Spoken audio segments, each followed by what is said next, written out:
Okay. All right. Yes, we're going to do a golden light invocation meditation tonight. So that's in the near future. So I have something to share from Chuang with you. Also, this is the last class in this series, so I'll be sending everyone when I send the video tonight a giant reminder to sign up for the next one, because otherwise I have to sit here and talk to myself, and I would much rather talk to people. So this is from the one I've been using lately, Attaining Unlimited Life by Chuang Ni. I'm not sure if it's still in print or whether it's a hardcover. I've had this book a long time.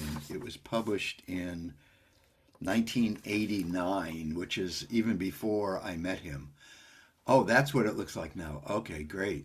Yeah, it's got a nice inso. I love those insos. I have the insos of the Japanese circles.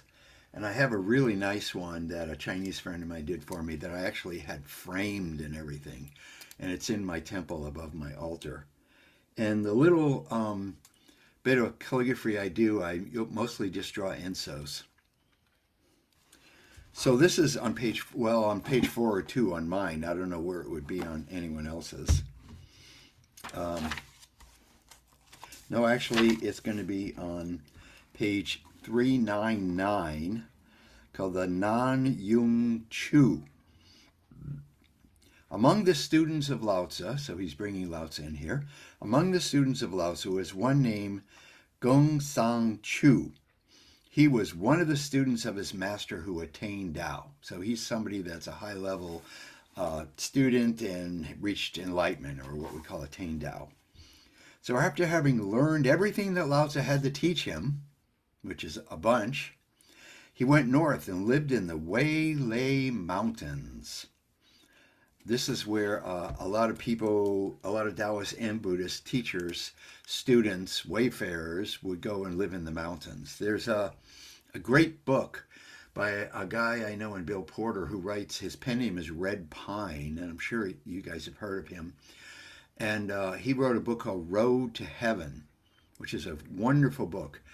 It was in the 80s, mid to late 80s. Him and a friend of his who was a photographer traveled all around China finding hermits, going up in the mountains and just sort of looking around and finding these Buddhist and Taoist hermits. And he interviews them because Bill speaks fluent Chinese, because he studied Chinese at one of the famous colleges here in Columbia, and he lived in Taiwan for many years.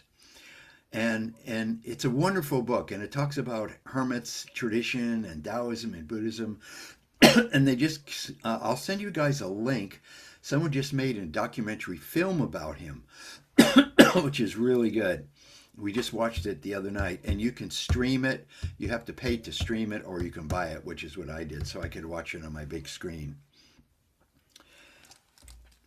And I just saw him about a month ago at my friend's, one of my Zen priest friends up in Olympia, Washington, built, I think I told you about this, he built a beautiful traditional Japanese tea house and invited all these priests. They did a whole ceremony for it, and Red Pine also came down. So I got to hang out with him a little bit. So this guy, Gong Zhang Chu, is living in the mountains. So a lot of these people would go to live in mountains because they wanted to get away from society, right? But invariably and inevitably, people in the area would hear about some sort of master living up in the mountains in a cave or a hut, and they would start going up there to visit him and to learn from him and irritate him and her. So this is one of those kind of stories. People flocked there to follow and serve him, but he accepted very few. One of his students in attendance, he did not keep those who displayed any special cleverness, who verbally exalted charity or restricted themselves to intellectual knowledge only, and kept at a distance those who were only interested in leading a narrow religious life, which is kind of interesting, especially since this was written before Taoist religion. And I'm going to just see if I can get the full screen back again. There we go. He let those of a simple nature stay with him and only accepted the ones who knew how to work very hard and be happy. So those are the ones he was picking, the ones who could work very hard and knew how to be happy. Within a few years, the entire district of Weili benefited and began to enjoy prosperity. Probably because a lot of spiritual tourists were coming to the area, and in the town, this is what happens even now, you go to the famous Taoist mountains, Huashan, Wudangshan, Qingshan, and below the mountain there's all these shops that sell Taoist tchotchkes and restaurants that have famous Taoist foods and fabulous dishes, and this whole town grows up at the site of a mountain of a exalted being who doesn't want anything to do with them, right? The people of Weili discussed him among themselves. When Gengsang first came here, we did not know what kind of a person he was. Now we are amazed by him. It's not the everyday things he does, but the general view that we have of him. He must be a man of great wisdom. Day by day, we seem to slowly improve. Year by year, we enjoy more prosperity, like what I was just talking about. We love him. We should make him our king and build a temple in which to worship him, which of course is the last thing that the sages be interested in. Upon hearing this, Gengsang turned his face to the south, toward the abode of Lao Tzu, displeased with what the people wanted to do. His disciples were astonished at his response, but he said, "What surprises you? Do you think this is my achievement? When spring arrives, the grass begins to grow. Later, when autumn comes, the grain becomes ripe and is ready for the harvest. It is Tao that accomplishes all things. It is not the person who simply appears to be performing the task. How could it be otherwise? The way of heaven sets things in motion. It is nature in operation. This is Tao. No man deserves to be a king. It is unvirtuous to put oneself above others." So he's really a hardcore follower of Lao Tzu and all his teachings and philosophy. And he goes on to say, "I've heard that the person of integral nature," which is Master Ni's term for a Taoist, "I have heard that the person of integral nature and virtue dwells in quietude and stillness, attending only to matters which pertain to him." In other words, not getting mixed up in anyone else's business. He is like a fish who enjoys his life in a quiet mountain lake, where people aren't constantly fishing and grabbing him and putting hooks in their mouth. He lets others follow their course in heedless ways, rushing madly here and there without knowing where they are going. Now the unthinking people of Weili wish to exalt me as wise and good, holding me up as a model for man. That is why, remembering the teaching of Lao Tzu, I am displeased. His student said, "Do not feel that way. In a small stream, a big fish barely has room to move, but minnows and tadpoles dart about easily. On a small hill, a water buffalo cannot hide, but a fox can. For worthy men to be duly honored and for people of ability to be promoted has been the custom from the days of Shun and Yao, or ancient mythological kings, the benevolent emperors. So why not let the people of Weili honor you if they wish?" See, they don't get it. Gengsang said, "Even if a large, powerful animal like a water buffalo, when it leaves its proper habitat, cannot escape the dangers of net and snare. Even the largest and most graceful of fishes, if caught in a storm and lifted onto the land by the large waves, will become the prey of ants. This is why birds fly high, beasts stay in the deep forest, and fishes swim near the bottom of the lake. Similarly, even the greatest of men protects himself, no matter how secluded or remote he must go." So his idea, of course, as many of these old Taoist and Buddhist sages, is to go somewhere really remote in the mountains where he won't get any spiritual tourists. His habitat is the deep mountain, and his companions the pure springs. He goes where he can be away from the crowds of people. The worldly leaders deserve no praise. They establish and promote unnatural standards of living. People follow their false fashions, and the result is that without realizing it, they also turn out false themselves. In the pursuit of what is false, they become competitive and end up behaving unnaturally.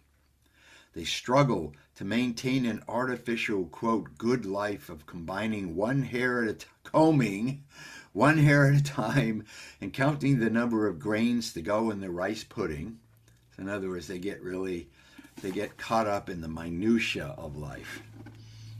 Or purposefully knocking a hole in the wall so they can seal it up. So they're making, what do we call that? There's a term for that. Oh well. How do you think that the worldly leaders have helped the world? They should have left things alone. Busy doing something like that. When you begin to honor people, other people, wishing to be so honored themselves, will do anything. When men of intellect are advanced, the moral nature of the community begins its downfall and people begin to steal from one another. So this guy is hardcore, right? He's a hardcore student of Lao Tzu, hardcore student of Taoism. He is really upset. Remember that story of Zhuangzi himself, when these guys try to bring him to the capital, to the emperor, and Zhuangzi, of course, doesn't want to go. He doesn't want to be co-opted by the government or the king or even the emperor. And he mentions this, in ancient times, they would use either the shoulder bone of an ox or the shell of a tortoise for divination. And they would heap them up, and then they would heat up a poker, red hot, and push it into the shoulder bone or the tortoise shell, and then cracks would appear. And then they had certain kind of shaman people who would read the cracks, and that would be a divination, like doing the I Ching or tarot cards or something. So he's saying, I know you have these ancient tortoise shells back at the emperor's place where they're heating it up to make the cracks, but what do you think the tortoise would have thought about that? Would the tortoise have been happy to be killed so his shell could be used for divination for hundreds of years? Or would he be happier just to be left alone to drag his tail through the mud? And the guys from the emperor were thinking about it for a while, and then they said, well, I suppose if it was up to the tortoise himself, he would have been much prefer to be left alone to drag his tail in the mud, as you say. And Zhuangzi said, well, that's exactly what I intend to do with mine, and marched off. So there's a tradition here of these Taoist sages who are not wanting to put themselves forward. Lao Tzu says, the one who puts themselves last ends up as the first. And the sage is the one who goes about doing nothing, yet nothing is left undone. Or the sage, she returns people to their childlike hearts. All these ways he talks about the sage. And the sage is not someone who's comfortable being made into a hero or a heroine. So that's what's going on with this guy. Let's see. The cause of all this is the honor and advancement promoted by the world's leaders. The result of this will be that in the generations that follow, people will kill each other for ideas or conceptual creations that they don't even understand. And of course, we see that with a lot of religious things happening even today all over the world. It's very sad. Many, many people have been killed and civilizations destroyed in the name of religion. And remember, in the beginning, it says that this guy would not accept anyone who are only interested in leading a narrow religious life. This is a little dig sort of at their religion, which was formed 1,000 years later. So, Nan-yung Chu, one of his disciples, was so startled by what was said that he straightened himself up quickly in his seat and said, "For one who has matured in understanding through experience in life, how would you advise me to discipline myself to become a man like yourself?" "Preserve your body and health," replied Gongsun, Maintain your vitality. Do not allow the fluctuations of your mind to pull you into elaborate plans for profits and honors. Do not allow the mind or your mind to pull you into worries and troubles. If you can do this for 3 years, you will become attained. So I'm still working on this. Especially this one about not allowing our mind to pull us into worries and troubles. This is one I'm still dealing with on an almost daily basis. Then Nan Yung says, all eyes have a certain form, yet blind men cannot see. Ears have a certain form, yet deaf men cannot hear, replied Nan Yung. The head is the seat of the intellect, yet fools cannot use theirs to accomplish anything very beneficial. Thus, forms, minds, and bodies are alike, but yet there is something different between one person and another. We're all born with the same body, the same weight of brain, the same, we come in with different karmic implications, of course, but everyone has basically the same kind of body except people who are born blind or deaf or something. So here he's saying, one succeeds while another does not. You're telling me to preserve my body and health, maintain my vitality, and keep my mind calm, but I do not think that I truly hear what it is you mean. So he's asking for further explanation.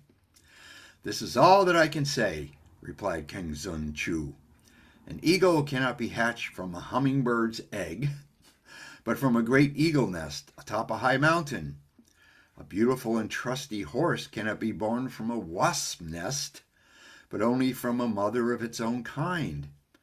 Each has the power of reproduction, but the capability of some is of large proportion, and the capability of others is of a smaller proportion. My abilities would seem to be of the second kind. He's describing himself as having the capability of smaller proportion. My abilities would seem to be of the second kind, as there has been no transformation in you. Perhaps you would benefit from a visit with Lao Tzu. So he's saying, maybe I'm not a great teacher because my student has so many questions and I've not been able to guide my student properly. That's an interesting way to look at it. I'm a great teacher because I've written all these books, or I have all these followers. I'm not a good teacher because nobody understands a word I say, or I'm not a teacher because I haven't uplifted my students far enough. So Nan Yung packed up some food for his trip, and because at that time walking was the means of travel, after 7 days he arrived at the home of Lao Tzu. Of course, this is before Lao Tzu takes off for the wilderness. So you have come from the place of Gong Sang Chu, asked Lao Tzu. Yes, replied Nan Yung.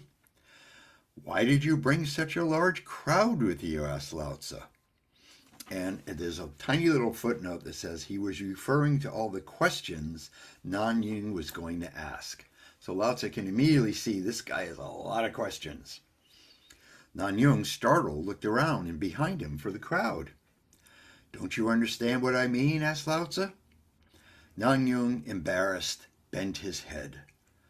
He looked up and sighed and said to the master, I do not know how to reply to that, and I've also forgotten all the questions I was going to ask you. So it really threw him when Lao Tzu says this. What do you mean? Asked Lao Tzu. Tell me about yourself. So Nan Yung says, if I don't know things, people call me stupid, replied Nan Yung. If I say I do know, or tell them, I either bring harm to others or start to worry. But if I'm not kind to other people, it seems they are harmed by it. But if I am kind, I either harm myself or end up causing trouble in some way. If I do not perform my social obligations, others are injured. If I do accomplish my duty, I injure myself or cause myself distress. Like he has to really put himself out. I cannot see how to escape these 3 dilemmas. On the suggestion of Gong Sang Chu, I have come to request your advice. So he did come up with some questions after all. So Lao Tzu says, the moment I saw you, I could tell what kind of person you were, said Lao Tzu.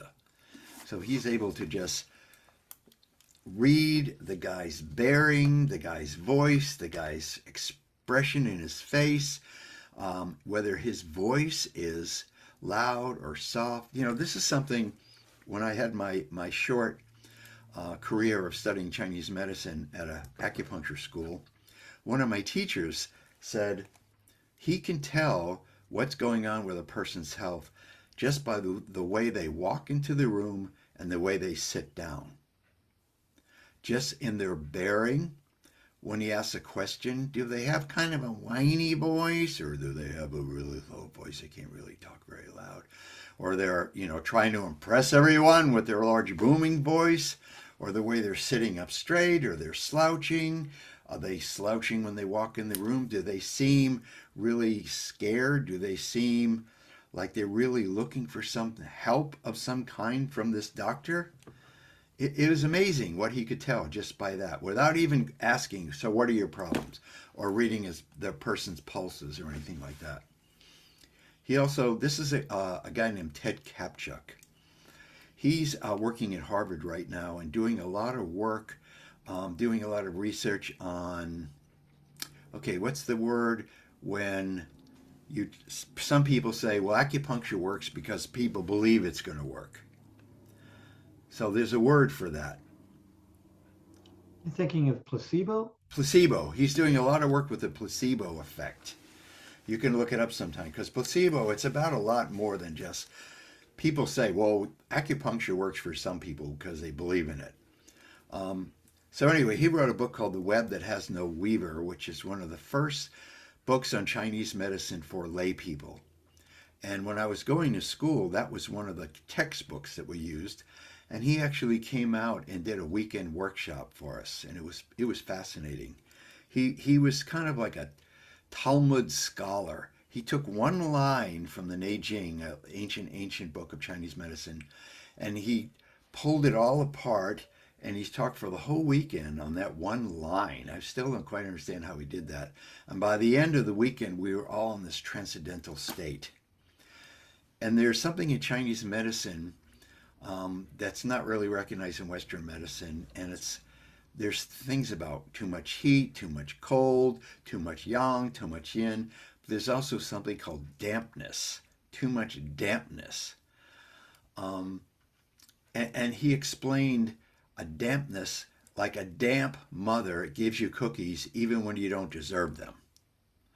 Or a damp person, you can go in your house and throw your coat down anywhere. You can be really relaxed around them. So that's actually one of the things that they treat people for, because a lot of times dampness is very unhealthy. So anyway, off into another tangent here. So Lao Tzu says, the moment I saw you, I could tell what kind of person you were. Your reply also gives it away. You were confused, as though you were a child who has lost its mother and father. There's a lot of people like that, confused.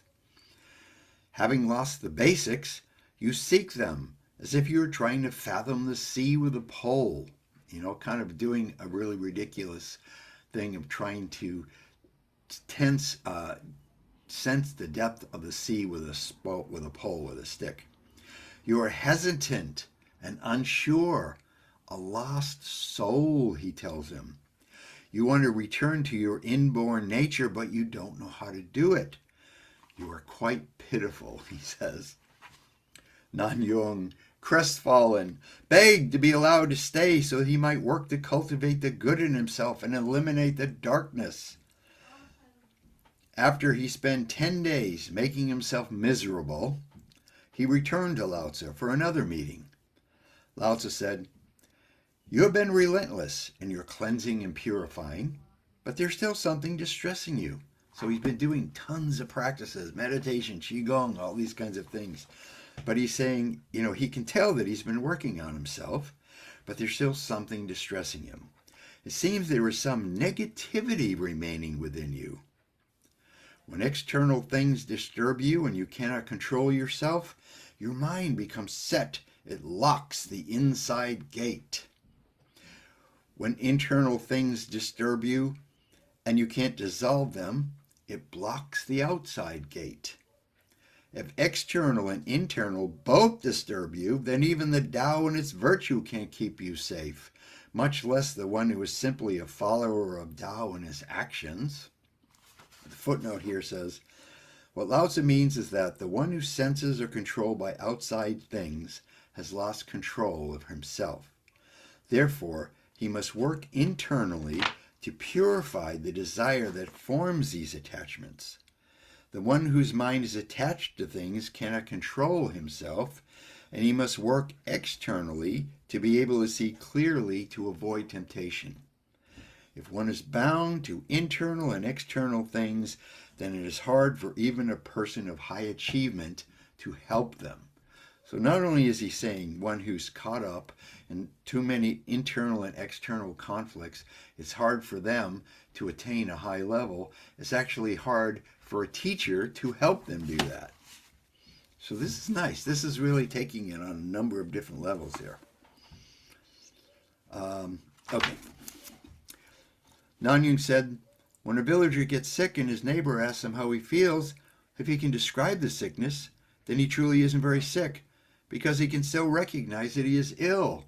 So he's not so out of it. He can still tell the complaints that he is having.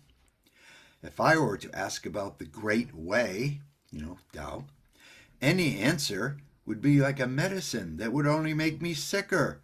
What I wish to know is simply how to preserve life. That is all. Lao Tzu says, preserving life consists of embracing unity, losing nothing, foretelling good fortune and misfortune without using any system of divination, like not even having to use the I Ching, for instance, which is something Master Ni talks about. He teaches the I Ching as a foundation of his teaching, really. That's like the main foundation of his teaching. But he says the more you work with that book, the more you are able to tune into your guiding spirits and your higher nature. You won't need to use the book. So that's what Lao Tzu is telling you. Knowing how much is enough and when to stop, forgetting about what is over and done, not interfering with others, and attending to your own nature. So these are the things he's describing of someone who can preserve their life. All these things we talk about, Qigong, Tai Chi Chuan, meditation, Feng Shui, it all comes from this ancient practice called Yang Sheng, which is nourishing life practices. That's where this all comes from, and that's what he's talking about here. Preserving life, Yang Sheng, the nourishing life practices. Okay, where am I? You keep to what is true and give up what is false. That's his main advice. You maintain what is innate without losing it. You comply with so-called destiny, Ming. The Taoists believe that we all have destiny. We have a karmic body. We have a retribution body. But we're not locked in by this destiny. We can change our destiny. That's why he's calling it so-called destiny. You are peaceful and content with what you have and with what you can do. He's still describing someone here. You are not greedy once you are supported. You are gentle in blaming others and strict in disciplining yourself. You take it easy and feel free in any circumstance, right? Free and easy wandering.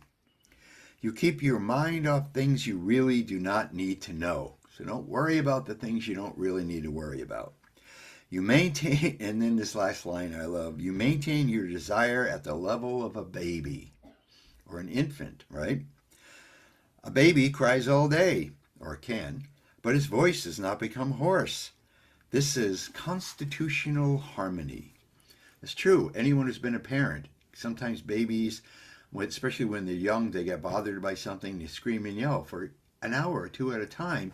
And if we try to scream at the top of our lungs, after 10 or 15 minutes, we lose our voice, right?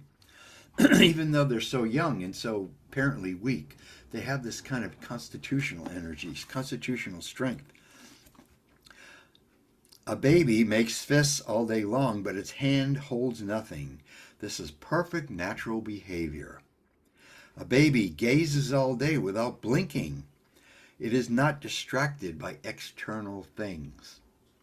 Like a baby, to move about without knowing where you're going, to sit without knowing where you are, to unconsciously accept the way things are and adapt to the environment.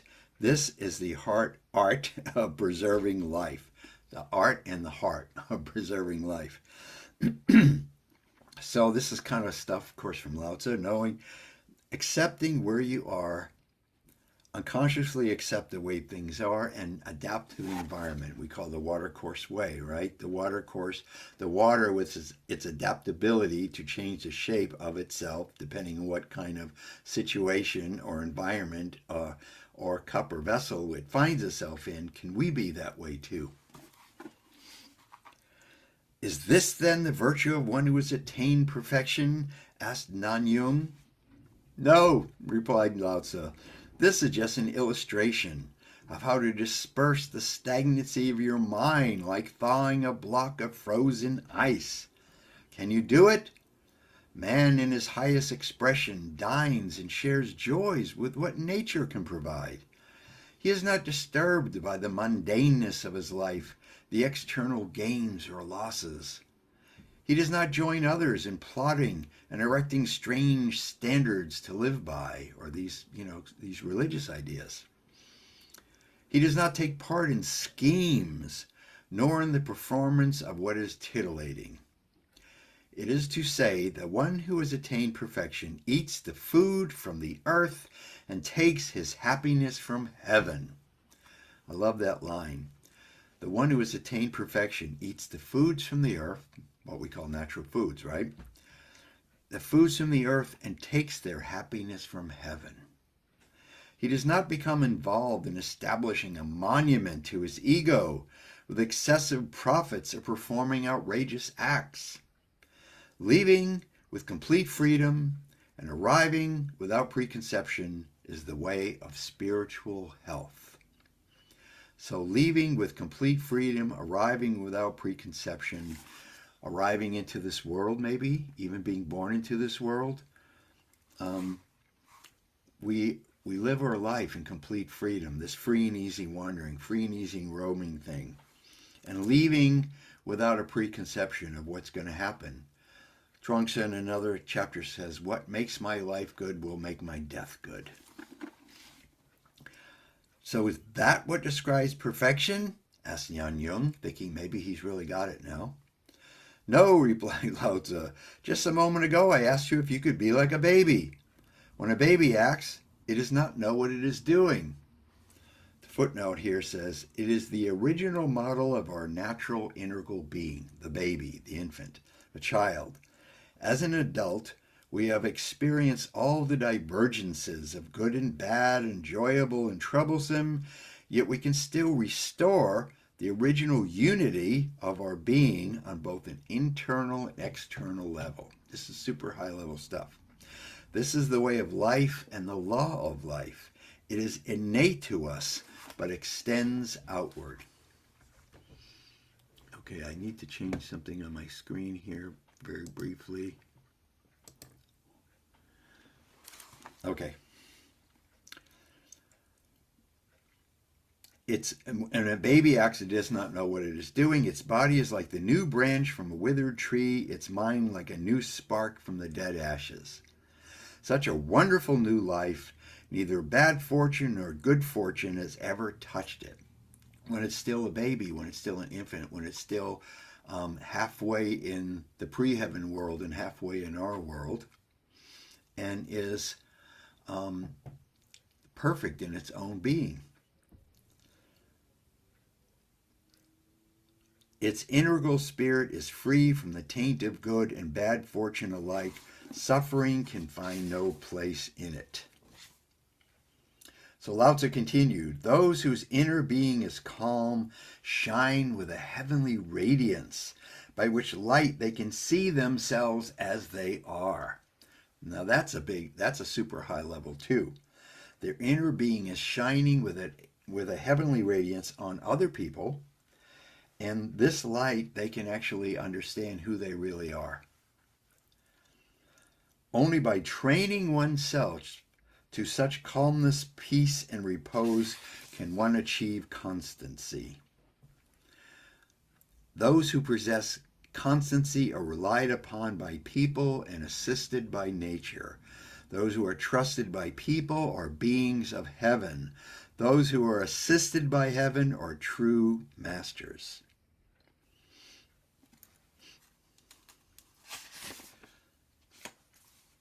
Okay, I think I'm almost done with this chapter here.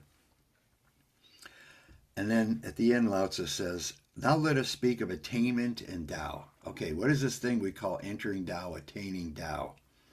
The spiritual development of the ancients extended as far as pre-creation, in other words, millions of years ago, the time before anything existed, or perhaps even way back before anything existed, which was earlier than what can be conceived, what we can think about, what we could have an idea about. The highest achieved ones never experienced the subtle origin of universal life as a separate entity from their own lives. So these were people, they didn't have to attain anything.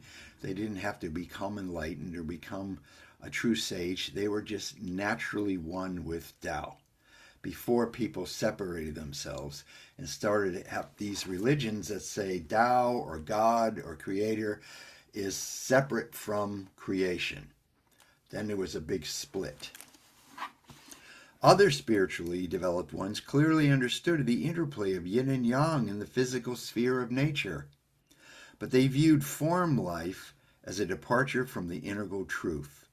For them, death and the dissolution of form was a return to the integral truth, return to source, to Tao. There was all... okay, let me just see here. The person who pursues an externally perfect life single-mindedly can sometimes make things happen the way they wish, but in reality they are pushing themselves down the road of death and extinction. One whose spiritual essence has left their lives through their form only and is a harmful, destructive person, like some people we know are running for office right now. One who applies integral vision to his life will treat his physical form as well as he treats his true invisible form, which most people have no idea they have, never mind be able to treat it in any way, shape, or form. He will have no conflict, only peace and security will come to him.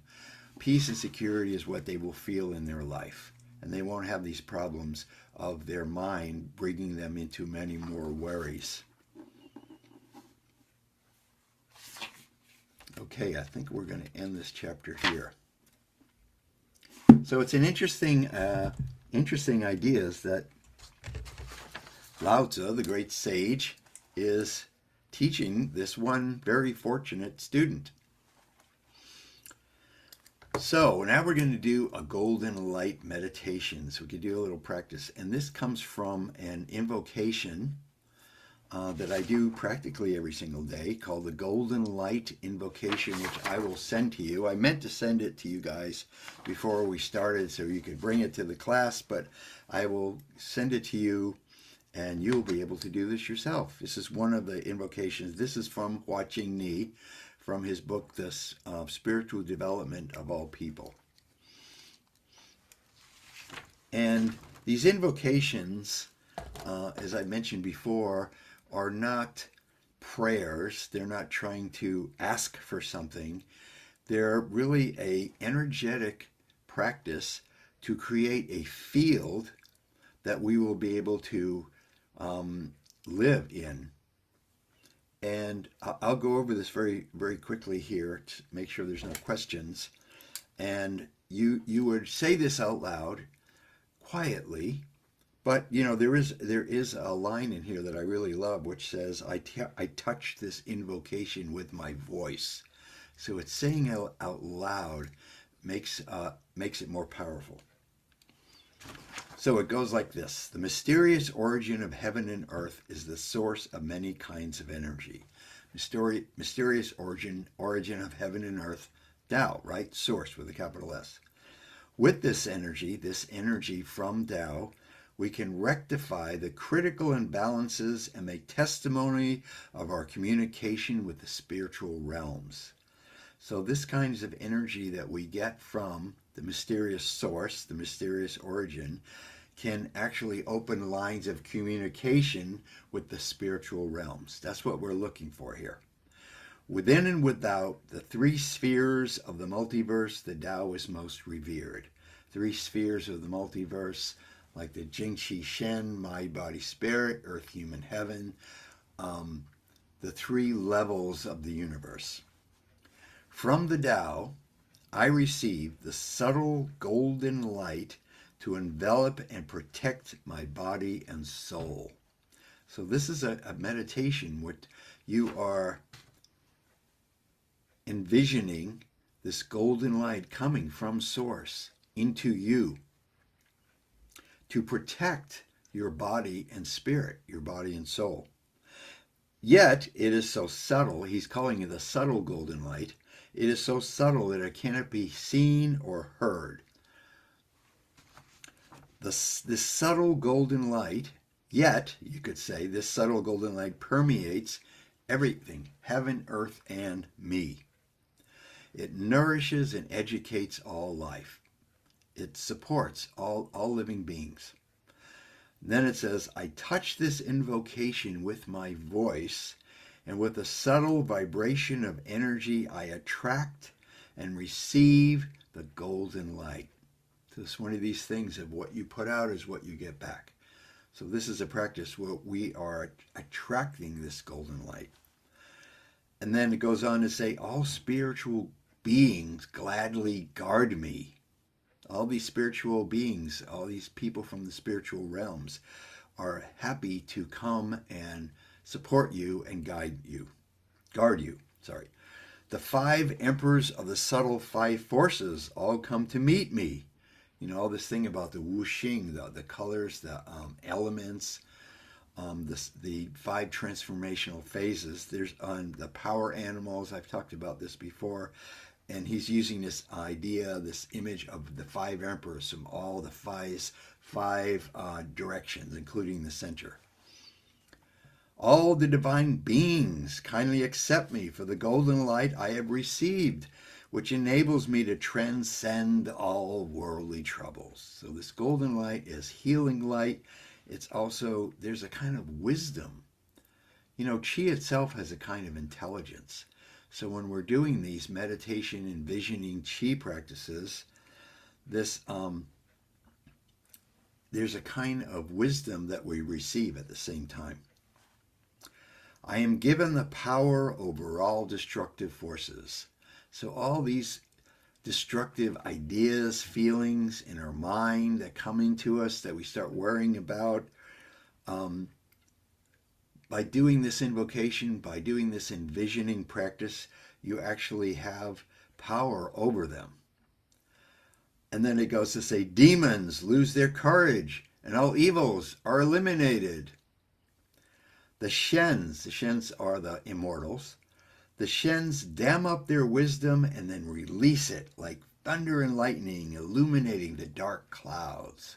So you're attracting energy from all these immortal beings also.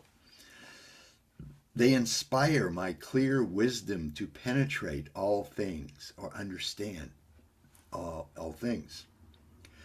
My 5 Qi are shining and active, the 5 Qi from all your 5 organs. The golden light quickly appears to envelop me and protect me. This edict is from the Jade Emperor. May his golden light descend and guide me. And Jade Emperor is considered to be like the leader, the ruler of the heavenly realms. And Jade Emperor is used in Taoist religion as an actual, they have statues of him and everything. But Jade Emperor, according to Watching Ni, is really about the incorruptible part of Tao, the incorruptible part of nature. That's what the Jade Emperor represents. So we're saying this edict, you're saying that this what you're saying, this invocation is coming from the very source of Tao. And may the source of Tao give us this golden light, descend and guide me. So it's quite a powerful thing to say out loud.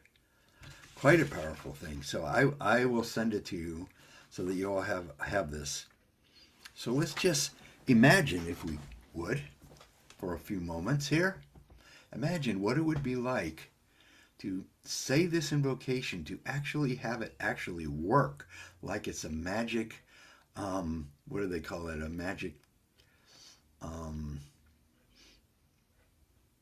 can't think of the word, like a magic summoning of spiritual beings of light to come into your body and being and surround you with light, both inside and outside, like a sort of magical recipe. Yet it's a subtle light, so it's not like a huge, like we're some sort of giant Buddha with light shining into all dimensions. We're receiving this golden light from the Jade Emperor, from Tao, but it's on a very subtle level. Yet at the same time, once we are enveloped in this light, we are protected from negative energy, what he's calling demons here, but basically negative energy, and we are supported by positive energy. And these immortals could be even from Buddhist immortals or Taoist immortals, Christian immortals, any of these sort of sage, saintly beings are sending their energy, release it like thunder and lightning, illuminating all the darkness, illuminating the dark clouds, it says. So let's just sit for a few moments, imagining, envisioning, attracting this idea of this subtle golden light that's coming into your being, that you're self-creating and self-envisioning and self-attracting. Instead of thinking as ourselves as worms, as lowly beings, we could think of ourselves, imagine that we are some sort of noble being, kingly or queenly being,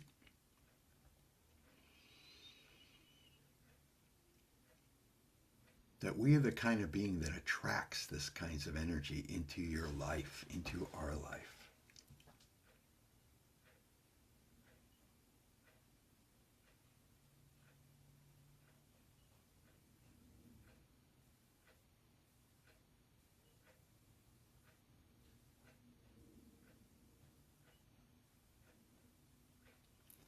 And it may not be the kind of experience you have once in a while that changes your life totally, or perhaps it will change your life totally, or maybe it'll just be something as one of the tools in your life to keep yourself healthy and light and happy.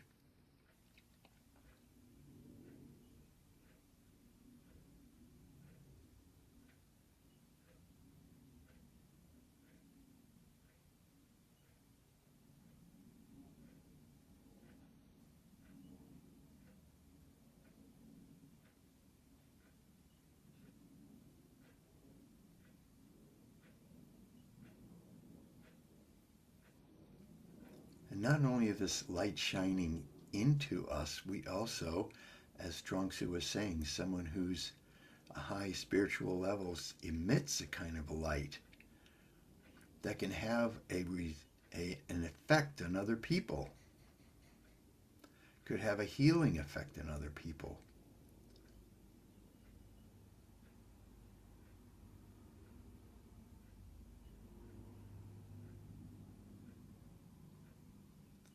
This idea that this little light of mine, I'm going to let it shine.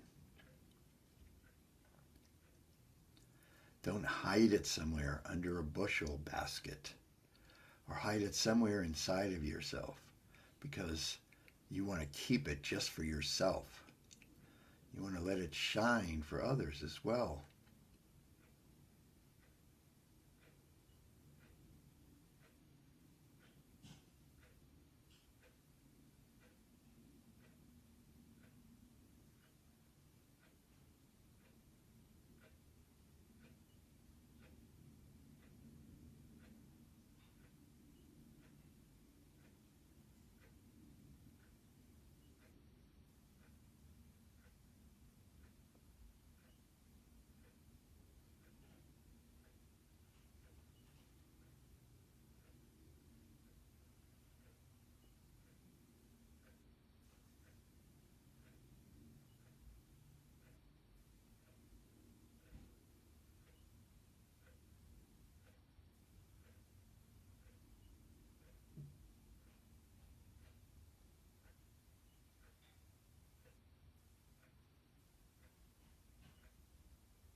And then to end the meditation, we still try to carry within us this experience and this vision, this inner vision of what it was like to be a person filled with subtle golden light, so that we can go back to that feeling whenever we start feeling ourselves, our mind starts taking us down tortuous paths.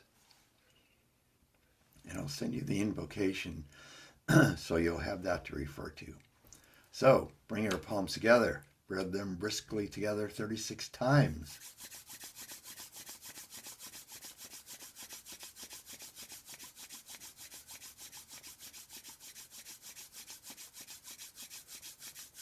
And place them over your eyes and breathe into your eyes. The warmth of your Lao Gong point, the healing power of your hands-on healing. So many traditions around the world have this hands-on healing tradition. And here's where we're doing hands-on healing on ourselves.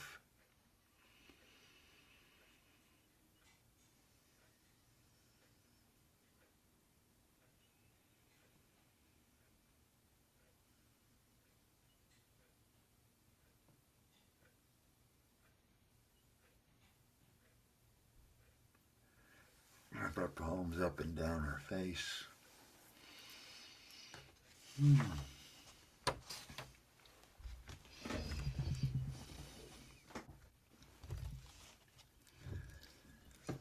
So how's everybody out there doing?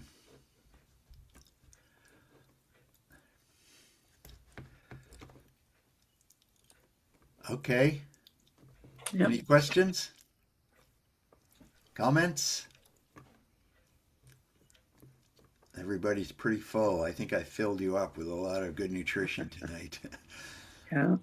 And filled myself up as well. Okay, I'm going to